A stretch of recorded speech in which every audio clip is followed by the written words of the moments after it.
Video में Sukuna की सारी फॉर्म्स को एक्सप्लेन करूंगा। हम शुरुआत करेंगे इसकी ओरिजिनल फॉर्म से और वीडियो के अंत तक हम इसकी स्ट्रॉन्गेस्ट फॉर्म को देखेंगे। सुकुना हिस्ट्री का सबसे स्ट्रॉन्गेस्ट जुजुत्सु सोर्सर है। जाहिर है इसे ऐसे ही किंग ऑफ द कर्सेस नहीं माना जाता। सुकुना के पास्ट लाइफ को डीमन के रूप में डिस्क्राइब करा गया है, जिसके 4 हाथ और 2 चेहरे थे। गोल्डन एज के कई सारे जुजुत्सु सोर्सर ने सुकुना को रोकने के लिए अपना सब कुछ लगा दिया, पर एक के बाद एक सब हारते गए। हालांकि हमें सुकुना के पास्ट लाइफ के बारे में ज्यादा नहीं पता, पर हमें पता है कि ये बंदा सेल्फिश, किसी की रद्दी पर परवाह नहीं करने वाला और काफी ब्रूटल है। वो अपनी ट्रू पावर के बारे में अच्छी तरह से जानता था और उसको उसका घमंड भी था। अपने ओपोनेंट्स के साथ खेलना वो बैटर को बैटर की तरह लेता ही नहीं था। मरने के बाद भी सुकुना खुद को कर्स ऑब्जेक्ट में बदलकर जिंदा रहने में कामयाब रहा। एक ऐसी स्टेज जहाँ उसने अपनी पावर को 20 उंगलियों में बांट दिया। तो देखते हैं one finger Sukuna form. Episode 1 के दौरान यूजी अपनी स्ट्रेंथ को बढ़ाने और कर्स स्पीड से लड़ने के लिए सुकुना की एक उंगली को निगल लेता है। इसी कारण सुकुना 1000 साल बाद लंबी नींद से उठता है। जैसा कि तुमने देखा सुकुना कितना एक्साइटेड था। हालांकि वो इतना स्ट्रॉन्ग नहीं होता है, वो जो बिना किसी परेशानी के उसे आराम से हरा देता है। पर इस सुकुना फॉर्म को हम इतना हल्के में नहीं ले सकते, क्योंकि उसे अभी भी सारी कॉम्बैट एक्सपीरियंस और कर्स एनर्जी को समझना आता है। दूसरी इम्पोर्टेंट चीज, इस पॉइंट पे सुकुना का अभी भी यूजी की बॉडी पर फुल कंट्रोल नहीं था, क्योंकि इसकी पावर अभी भी काफी लिमिटेड थी। लेकिन कुछ ही दिनों बाद यूजी एक और उंगली खाता है, जिससे सुकुना और भी पावरफुल हो गया। पर यूजी का अपनी बॉडी पर पूरा कंट्रोल था और उसने सुकुना को अपने ऊपर हावी नहीं होने दिया।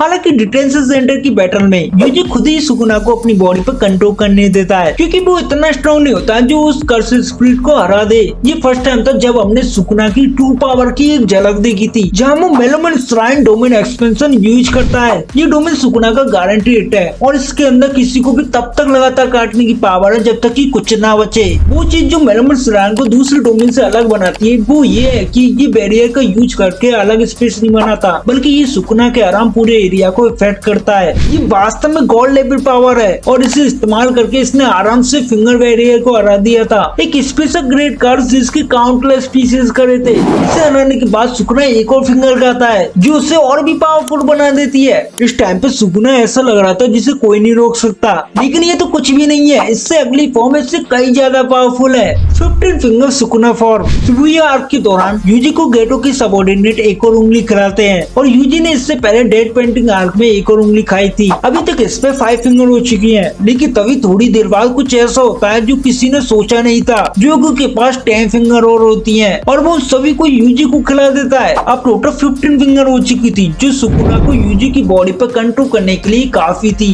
सुकुना अच्छे से गेटो के सबऑर्डिनेट से पूछता है कि तुम्हें क्या चाहिए और वे फेक गेटो को मारने के लिए कहते हैं, लेकिन सुकुना उन दोनों को मार देता है। एनीवे, इसके बाद हम सुकुना और जोगो की पूरी फाइट देखते हैं। जैसा कि तुम्हें पता है जोगो सुकुना के सामने नहीं टिक पाया। भाई बेचारे ने डोमेन एक्सपेंशन भी यूज नहीं करा, क्योंकि उसे पता था कि सुकुना का डोमेन उस पर भारी पड़ जाएगा। इस पॉइंट पे सुकुना जोगो के साथ बस खेल रहा था और एक बार फायर अटैक करना शुरू कर दिया ताकि उसे आसानी हो, और एंड में जोगो मर जाता है। लेकिन मरने से पहले सुकुना उससे कहता है कि उसे फाइट में बहुत मजा आया और उसे प्राउड होना चाहिए। हम सबको पता है सुकुना इस फाइट में जीतने वाला था और किसी ने सोचा था कि उनकी पावर के बीच में इतना डिफरेंस होगा, लेकिन जोगो केंजाकू ग्रुप का स्ट्रॉन्गेस्ट स्पेशल ग्रेड कर्स था। इस फाइट के खत्म होने के बाद सुकुना को पता चलता है मेगुमी ने सबसे स्ट्रॉन्गेस्ट शिकिगामी द डिवाइन जनरल महारागा को टेंसोरो टेक्निक से बुला लिया है। ये बंदा बहुत बड़ी डील है, क्योंकि हिस्ट्री में अभी तक इसे कोई भी नहीं हरा पाया। हालांकि सुकुना के पास 15 फिंगर की पावर थी, तब भी महारागा का पंच उसे पूरी सिटी से दूर जाके फेंकता है। तुमने देखा है महारागा के पास किसी भी अटैक को जल्दी से अडेप्ट करने की एबिलिटी है, जिससे वो किसी भी चीज से खुद को काफी हद तक बचा सकता है। इसे हराने का बस एक ही तरीका है, एक ऐसा पावरफुल न्यू अटैक जो इसने कभी नहीं देखा हो और उसके रिएक्ट करने से पहले उसे मार देना। ऐसा करना इम्पॉसिबल लगता है ना, लेकिन सुकुना ने बिल्कुल ऐसा ही किया। उसने बिना समय लगाए महारागा को मिस्टीरियस फायर अटैक से मार दिया। तो इस चैप्टर में सुकुना ने केंजाकू ग्रुप का द स्ट्रॉन्गेस्ट स्पेशल ग्रेड कर्स और द स्ट्रॉन्गेस्ट शिकिगामी, जिसे हिस्ट्री में कोई भी नहीं हरा पाया, उन दोनों को मार गिराया। और अभी भी हमें इससे भी कई ज्यादा पावरफुल फॉर्म देखना बाकी है। सुकुना 10% तुम्हें याद है सीजन 1 में कैसे यूजी ने फिर से जिंदा होने के लिए सुकुना के साथ समझौता किया था, जिसमें सुकुना बिना किसी को चोट पहुंचाए 1 मिनट तक यूजी की बॉडी पर पूरा कंट्रोल कर सकता है और इसकी कंडीशन के अनुसार यूजी इसके बारे में बिल्कुल भूल जाएगा।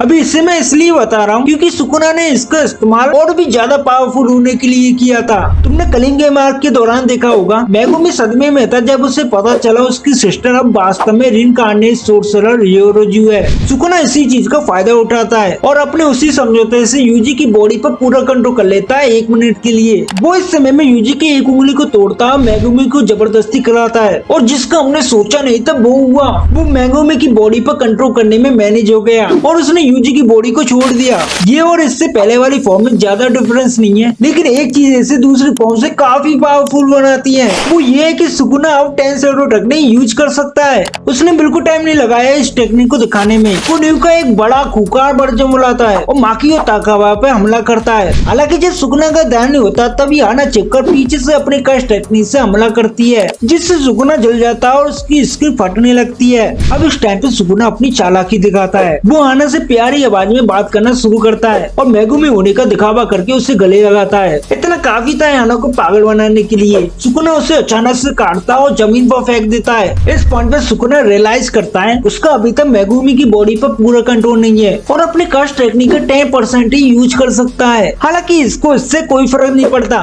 इसे अभी भी विश्वास था वो इस स्टेट में यूजी और माकी दोनों को हरा सकता है। दोनों सुकुना पर सेम टाइम पर अटैक करते हैं, लेकिन सुकुना दोनों को ही बहुत ही अच्छी तरीके से हैंडल करता है। तो भाई पूरी स्टोरी में सुकुना की स्ट्रॉन्गेस्ट फॉर्म को कवर करने से पहले चलिए जल्दी से देखते हैं 10 शैडो 100% सुकुना फॉर्म। माकी और यूजी के संग फाइट के बाद सुकुना युरामे और केंजाकू के साथ खुद के लिए नहाने की व्यवस्था करता है। अरे ऐसा वैसा नहाना नहीं था, इसमें वो खुद को कर्सेस और दूसरी इविल्स में डुबाता है। ऐसा करने का कारण मेगुमी की सोल को मिटाना और उसकी बॉडी और कस्ट टेक्निक पर स्ट्रॉन्ग कंट्रोल करना था। लेकिन ऐसा करने के बाद भी सुकुना सेटिस्फाई नहीं होता और योरोजू को मारने का डिसाइड करता है। ये वो ही जिसने मेगुमी की सिस्टर की बॉडी पर कब्जा कर रखा है। ऐसा करने के बाद मेगुमी की सोल और भी कमजोर हो जाती है और सुकुना इसी चीज का फायदा उठाकर उसकी बॉडी और कर्स एनर्जी पर पूरा कंट्रोल कर लेता है। तो देखते हैं हम जिसका बेसब्री से इंतजार था, the full power Sukuna form. Sukuna Yorozu की फाइट के बाद गोजो और सुकुना फाइट के लिए एग्री करते हैं। फाइट से पहले सुकुना 4 फिंगर खाता है। इसका मतलब सुकुना 90 फिंगर खा चुका है। हालांकि एक अभी भी मिसिंग है और इसकी पूर्ति करने के लिए वो खुद की ओरिजिनल बॉडी को खा जाता है, जिससे सुकुना अपनी फुल पावर पे पहुंच जाता है।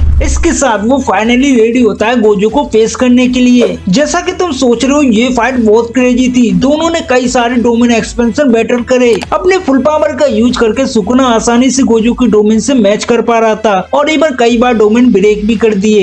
इस टाइम पे तुम लोग भी सोच रहे होगी कि क्या कोई गोजो जैसे आदमी को भी हरा सकता है, लेकिन बैटल अभी खत्म नहीं हुआ था। कुछ देर ट्राई करने के बाद गोजो समझ जाता है कि सुकुना का डोमेन कैसे ब्रेक किया जा सकता है। वो उसके डोमेन को बॉल के बराबर छोटा करके ऐसा करता है, जिससे इस डोमेन को ब्रेक करना बहुत ही मुश्किल हो जाता है। लेकिन हम यहाँ सुकुना के स्ट्रॉन्गेस्ट फॉर्म की बात कर रहे हैं। तो करीब 3 मिनट में फिर से गोजो के डोमेन को ब्रेक करने में मैनेज हो गया और खुद को फ्री कर लिया। हालांकि इस पॉइंट पे बैटल बराबर दिख रहा है। इसमें इम्पोर्टेंट चीज ये है कि सुकुना अभी भी अपनी इनहेरेंट कस्ट टेक्निक का यूज नहीं कर रहा था। इसका मतलब ये है कि वो अपनी पावर का पूरा इस्तेमाल नहीं कर रहा था। ऐसा बंदा जो गोजो से भी ज्यादा पावरफुल है हम सोच भी नहीं सकते। अब तो सोच रहे हो कि सुकुना गोजो पर फिजिकल अटैक कैसे कर रहा है, क्या उसकी इन्फिनिटी ने आने वाले अटैक्स को रोका नहीं? सुकुना के पास इसका भी जवाब था। तुमने देखा है इस पूरी फाइट में सुकुना एक एबिलिटी का यूज करता है जिसे डोमेन एम्पलीफिकेशन कहते हैं, जिससे इसके चारों ओर कर्स एनर्जी का ऑरा बन जाता है। इससे वो गोजो के इन्फिनाइट को न्यूट्रलाइज कर सकता है जब वो उसके कांटेक्ट में आए। सुकुना आल्सो 10 शैडो टेक्निक का यूज करता है। इससे वो जनरल महारागा और अगीटो एक फ्यूजन बीट जो 4 शिकिगामी से मिलकर बना है उनको बुलाता है और ये भी अपने तब वो ब्लड मैनिपुलेशन का यूज कर रहा था। और जैसा कि हम जानते हैं सुकुना जनरल महारागा की मदद से गोजो को मार देता है। गोजो के बाद मुझे तो अभी कोई नहीं लग रहा जो सुकुना को हरा सकता है। हमने सुकुना की अभी तक की सारी फॉर्म्स को देख लिया है।